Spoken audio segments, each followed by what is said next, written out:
সবুজ পাহাড়ের মধ্যে অবস্থিত একটি ছোট গ্রামে টমি এবং তার ছোট বোন লিলি নামে একটি ছোট ছেলে থাকত। টমির বয়স ৮, দুঃসাহসী এবং কৌতূহলী, যখন লিলি ৫ বছর বয়সী, কোমল এবং দয়ালু।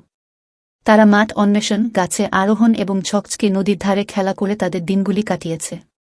এক রৌদ্রোজ্জ্বল বিকেলে, যখন তারা গ্রামের বাজারে ঘুরে বেড়াচ্ছিল, তখন তারা একটি বৃদ্ধ মহিলাকে দেখতে পেল যা একটি ভারী ঝুড়ি আপেল নিয়ে যাওয়ার জন্য লড়াই করছে।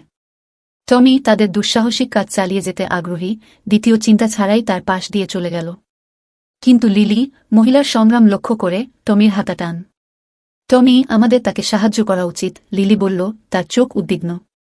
টমি ইতস্তত করে বুড়ির দিকে তাকায়।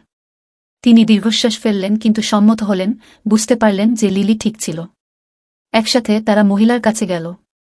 আমরা কি তোমার ঝুড়ি নিয়ে তোমাকে সাহায্য করতে পারি? লিলি বিনয়ের সাথে জিজ্ঞেস করল।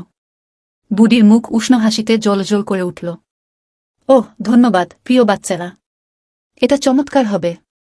টমি এবং লিলি প্রত্যেকে ঝুড়ির একটি হাতল নিয়েছিল এবং একসাথে তারা মহিলার বাড়িতে নিয়ে গিয়েছিল।